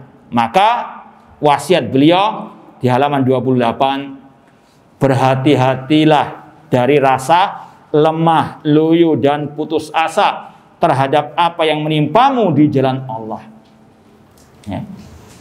Kalau kita berpegang dengan akidah, dengan manhaj salaf, melaksanakan amar ma'ruf nahi munkar, melaksanakan prinsip-prinsip Ahlussunnah, banyak musuh, banyak yang hasad, iri dan dengki. Maka kata beliau, berhati-hatilah dari rasa lemah, tetap semangat. Meskipun harus pindah kajian, tidak ada masalah. Betul nggak? Dan jangan putus asa terhadap apa yang menimpamu di jalan Allah. Ingat firman Allah Subhanahu wa taala, fama wahanu lima asabahum fi sabilillah wa ma dha'afu wa mastakanu wallahu yuhibbus sabirin. Mereka tidak menjadi lemah karena bencana yang menimpa mereka di jalan Allah, dan tidak lesu dan tidak pula menyerah kepada musuh. Allah menyukai orang-orang yang berbuat kebaikan. Dan yakini innal batila kana zahuqa, kebatilan pasti akan hancur. Kemudian wasiat yang keempat, janganlah mengambil ilmu kecuali dari ulama Ahlus Sunnah wal Jamaah. Ini yang kita sampaikan tadi, bahwasanya salah satu sebab penyimpangan kesesatan itu salah menimba al ilmu. Orang-orang yang masih punya syubhat dijadikan sebagai pembina, sebagai guru, ustaz dan sebagainya. Banyak yang tertipu. Ini sangat berbahaya. Makanya ulama salaf seperti Muhammad bin Sirin yang mengatakan halaman 30, sesungguhnya ilmu itu adalah agama itu sendiri, maka lihatlah, selektiflah dari siapa kalian mengambil ilmu tersebut. Inna hadzal ilma dinun fanduru amman ta'khuduna dinakum. Ya, bahkan pernah kita dengar kisah tokoh teroris di negeri kita, ya, yang masih ada di penjara sekarang. Dulunya apa? Ikut kajian dakwah salafiyah. Tapi ketika dia mulai menimba ilmu dari syekh-syekh dari Arab Saudi yang terkena syubhat takfir, ya, dikira kalau semua syekh dari Saudi itu pasti apa? Salafiyah. Ya. Kata Syekh Abdul Aziz, enggak semuanya. Ada yang hizbi, ada yang haroki dan sebagainya. Ada yang Usama bin Laden dari mana? Hah? Iya. Maka hati-hati. Ini salah satu kisah nyata.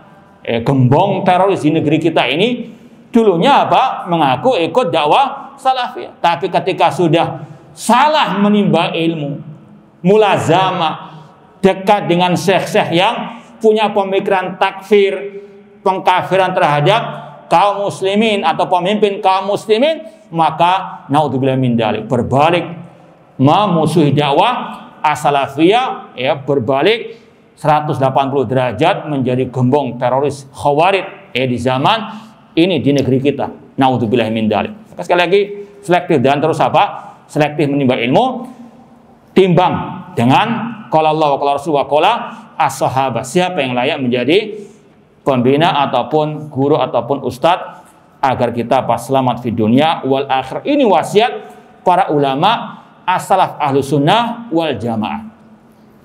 Demikian pula ini masih ada kaitan dengan apa? Siapa yang harus kita dekati dari sahabat, dari teman, ya, karena itu butuh, ya, sekali lagi, selektif dan ketelitian. Kalau tidak maka sangat berbahaya. Ini kita nukilkan dari kitab Al-Ibana As-Sughra. Ada ungkapan dari ulama yang bernama Ibnu Syaudzab. Beliau mengatakan, min ni'matillah ala syab wal a'jami idza tanassaka an yuwaffaqa li sahibi sunnah yahmiluhuma 'alaiha. Kata ulama salaf yang bernama Ibnu Syaudzab, di antara nikmat Allah atas seorang pemuda atau orang yang selain Arab, apabila mereka sedang rajin-rajinnya ibadah, baru bertobat, baru berhijrah, di antara nikmat Allah untuk dia diberikan taufik bersahabat dengan ahlu sunnah atau mendapatkan guru yang dari ahlu sunnah yang salafi sejati. An wafaqa li sahibi sunnah, yang akan membawanya kepada sunnah Rasulullah SAW. Kemudian ada ungkapan lagi dari ulama salaf yang lain, Amr bin Qais al-Mulai. Beliau mengatakan, idza ra'aita syab awwala ma yansa ma ahli sunnah wal jamaah farjuhu. Apabila engkau melihat seorang pemuda di awal dia belajar ilmu agama, di awal dia hijrah itu bersama ahli sunnah wal jamaah, maka harapkan kebaikannya. Ya. Namun sebaliknya, wa idza ra'aitahu ma ahlil bidah fa'ayis minhu fa inna syab ala awwali nusu'ihi.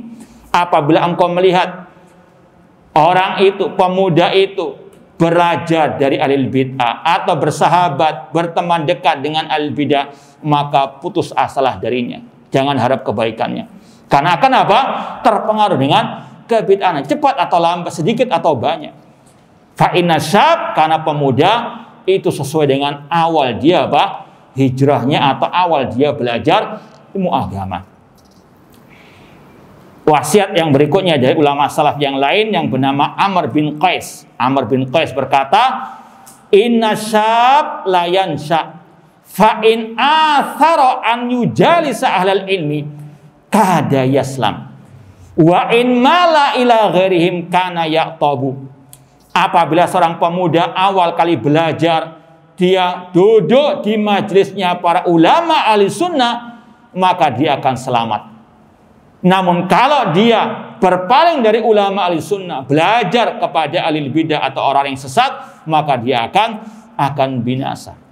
Ini wasiat-wasiat para ulama as-salaf, selektif dalam belajar ilmu agama, juga dalam mencari sahabat dekat.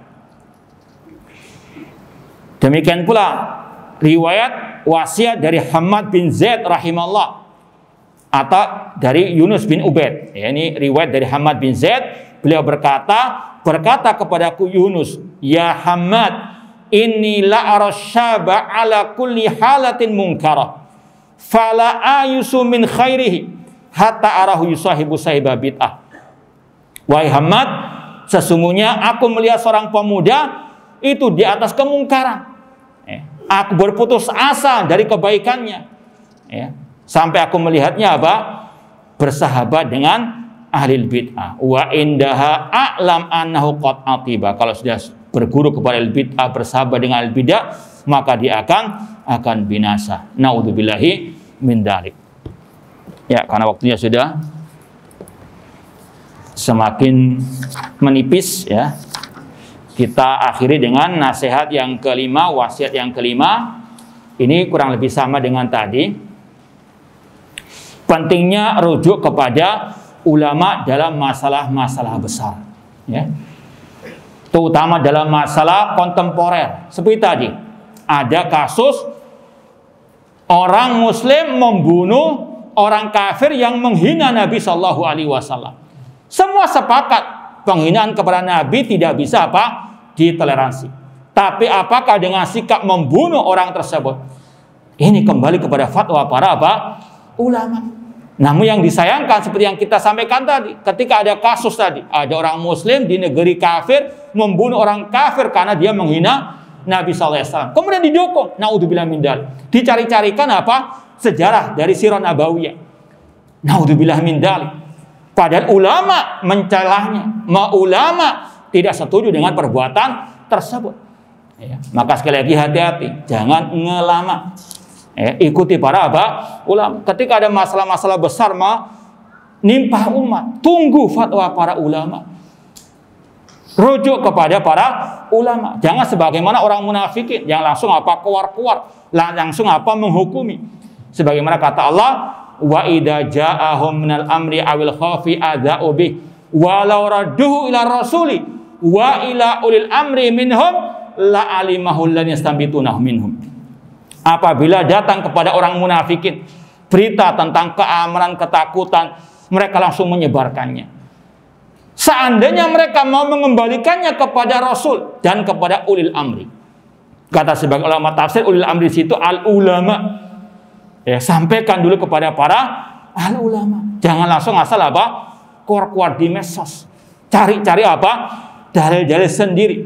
Bahkan kita ketika itu sampai menyinyiri seruan kepada ittiba kepada Rasulullah SAW. Ini kenapa? Karena ngelama. Ulama menyuruh kalau menghadapi penghinaan Nabi tetap ittiba sunnah. Kok katanya harus tampil beda? Sunnah itu sudah biasa. Naudzubillah min dzalik. Ini sekali lagi bedanya ulama dengan ngelama dan bedanya yang mengikuti ulama dan yang ngelama tersebut. Kemudian di sini disampaikan riwayat dari sebagian para salaf bagaimana mereka senantiasa rujuk kepada para al ulama. Semoga Allah Subhanahu wa taala senantiasa memberikan kepada taufik hidayah kepada kita semuanya untuk bisa istiqamah di atas akidah manhaj salaf sampai akhir hayat kita nanti, dan semoga Allah Subhanahu wa taala mengumpulkan kita bersama Rasul dan para sahabat di surga kelak. Allah taala.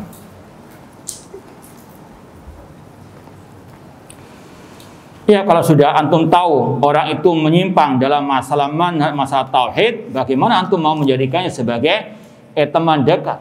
Ya, as-sahib sahib, kata orang Arab, as-sahib sahib.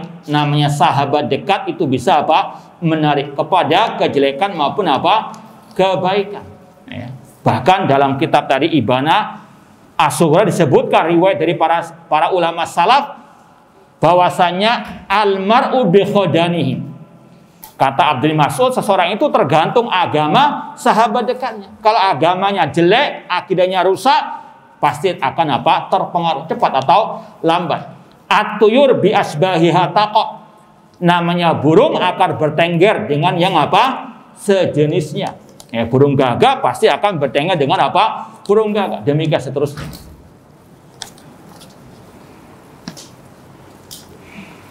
Sebenarnya apa dan siapa Taliban? Ya, secara umum kelompok Taliban bukan di atas akidah manhaj dakwah as-salafiyah. Ya, mereka menyimpang dari ajaran dakwah as-salafiyah, maka batil kalau dinisbatkan kepada dakwah as-salafiyah. Naudzubillahi min dzalik.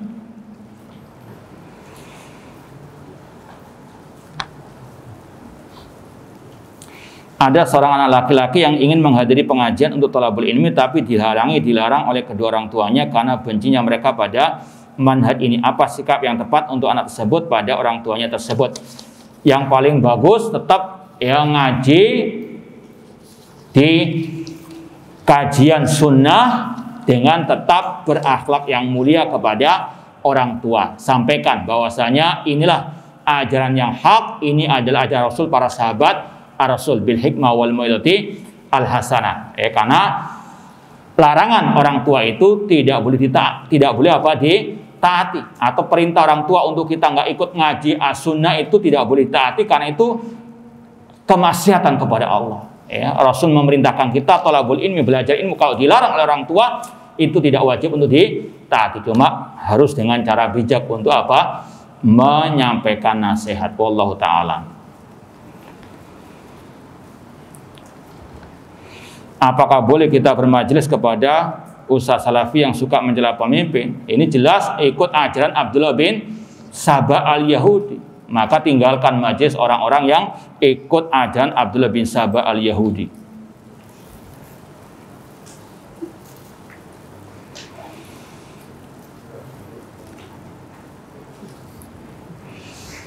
Bolehkah menghibah lil bid'ah? Menghibah boleh dalam beberapa keadaan, sebagaimana kata para ulama seperti Imam Nawawi dalam Riyadhus Shalihin dan juga ulama-ulama yang lain, sebagaimana yang diringkas oleh seorang penyair dalam 2 bait syairnya, al-qadhu laisa bighibatin fi sittatin. Mencela itu bukan ghibah yang terlarang dalam 6 keadaan. Yang pertama mutadzalim, orang yang didolimi. Boleh dia apa? Menghibah orang yang dolim tersebut.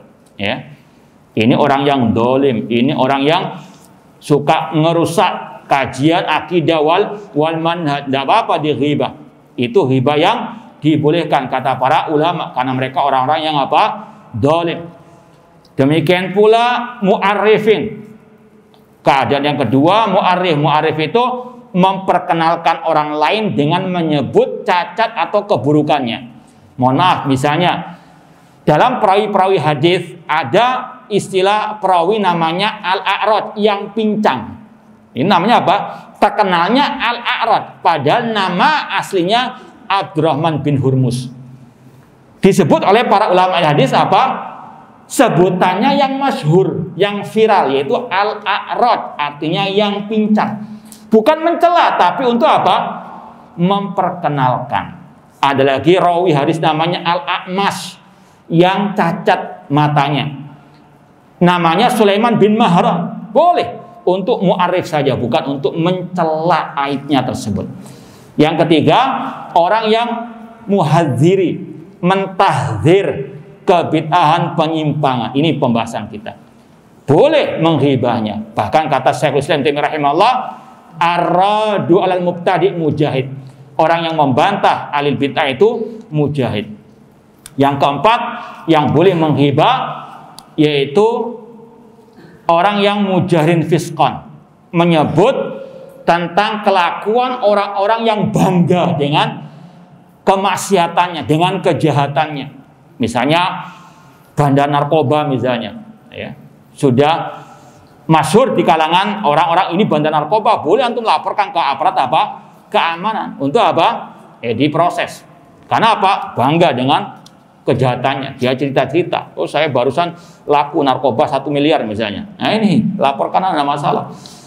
Kemudian yang kelima, wa mustaftin, orang yang minta fatwa. Seperti dalam kisah, atau dalam misalnya antum tanya kepada Ustadz ini bagaimana, saya boleh tidak belajar kepada Ustadz fulan? Maka apa? Ini boleh, bukan menghibah yang haram. Mustaftin, minta apa? Fatwa. Sebagaimana kisah Hindun waktu dahulu, atau Fatimah bintu Qais, atau juga Hindun juga sama, minta fatwa kepada Rasul. Ya Rasul, suamiku ini tidak memberikan uang belanja yang cukup, padahal dia apa? Mampu. Kata Rasul, ambil nggak apa-apa, uangnya apa? Secukupmu. Jadi sekali lagi, boleh minta fatwa dengan menyebut nama orang itu, menghibahnya. Tujuannya minta fatwa. Kemudian yang keenam, wa man talaba al-i'ana al-izati munkari, meminta tolong kepada yang berwenang untuk menghilangkan kemungkaran. Wallahu a'lam.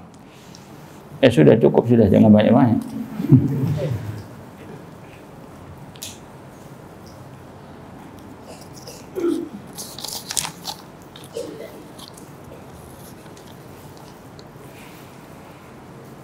Ya, belajar Al-Quran sama harus dengan guru dari ahlu sunnah wal jamaah. Karena sebagaimana kata orang Arab atau penyair, kulu ina'in bima fihi yandahu, setiap bejana akan mengeluarkan apa yang ada di dalamnya. Kalau ini kita tuangkan, keluar apa?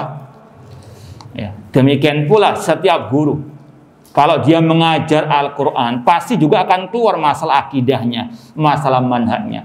Demikian pula yang mengajar bahasa Arab, bukan hanya bahasa Arab yang akan keluar dari mulutnya, tapi juga masalah apa? Akidahnya. Maka sekali lagi, sebagaimana kata Syekh Muhammad bin Utsaimin, belajar bahasa tetap dari ulama ahli sunnah atau dari ahli sunnah wal jamaah. Kalau dari ahli bidah, pasti akan ada syubhat-syubhatnya.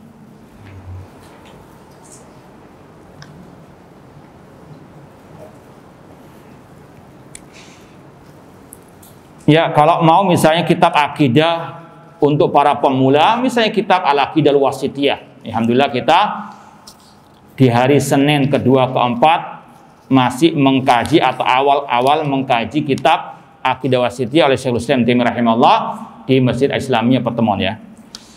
Itu kalau mau kita ya kitab akidah untuk pemula.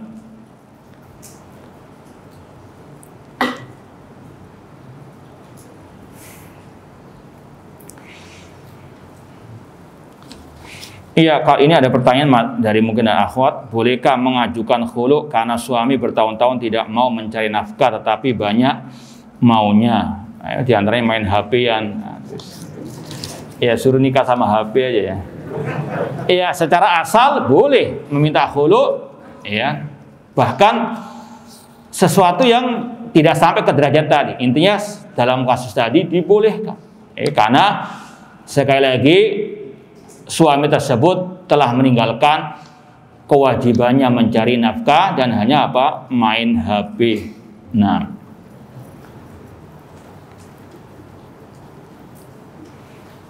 secara ayat tadi kita ya secara hukum asal, namun lebih baik antum atau anti istikharah minta ya pilihan kepada Allah Subhanahu wa taala sebelum jauh melangkah. Ya, apalagi juga perlu nasihat dan seterusnya.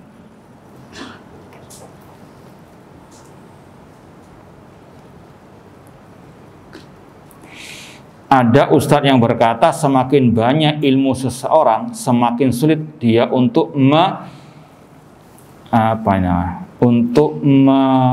menyalahkan orang lain, dan semakin bodoh seseorang semakin mudah dia untuk menyalahkan seseorang dan sulit memberi udzur. Ini sama dengan tadi, ini kalimatu haqqin urida bihal batil. Maunya apa? Jangan suka menyalahkan orang. Nah, kalau memang salah gimana nggak disalahkan?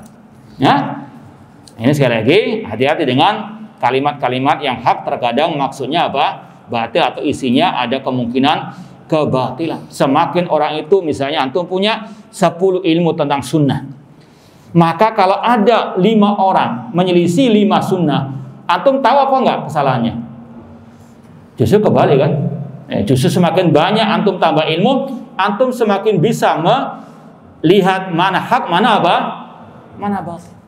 Ya, meskipun tetap namanya menyalahkan butuh ilmu, tidak asal.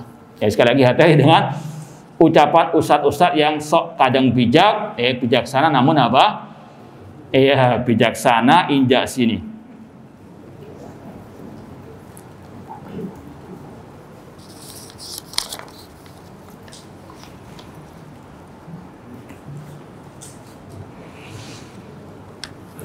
Mengkritik program pemimpin yang dimaksud pemimpin kaum muslimin yang tidak benar, apakah termasuk mencaci seorang pemimpin? Ini masuk ke dalam bab tadi, bukan termasuk manhaj salaf menyebarkan aib pemimpin kaum muslimin. Kemudian juga yang dilarang oleh Rasul menasihati pemimpin di hadapan umum. Rasul jelas-jelas mengatakan, man arada an yansaha lidi sultanin fala yubdi alaniyatan. Barang siapa yang ingin menasihati pemimpinnya, jangan di hadapan umum. Walakil yakhud biadi, namun ambillah tangannya, fayakhluwa bi, berduaan dengannya. Fa in qabila fadak, jika diterima alhamdulillah, kalau tidak diterima qad addalladhi alaih, telah gugur apa? Kewajiban. Ini pertanyaan yang terakhir.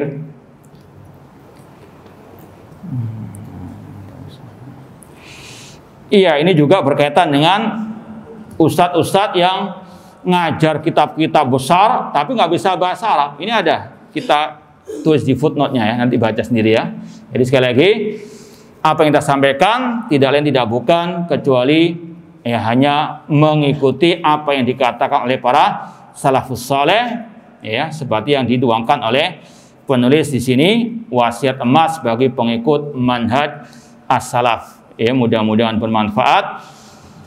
Dan semoga Allah Subhanahu wa taala memberikan kepada kita kekuatan dan taufik hidayahnya untuk kita bisa istiqomah di atas akidah manhaj salaf sampai akhir kita nanti.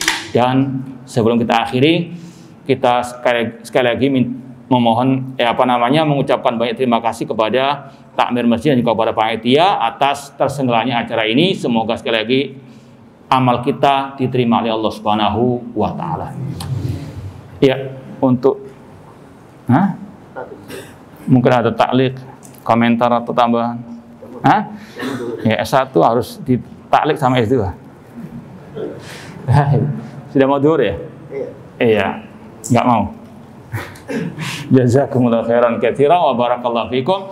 Kita akhiri aqul qouli hada wa akhiru da'wana anil hamdulillahi rabbil alamin. Wassalamualaikum warahmatullahi wabarakatuh.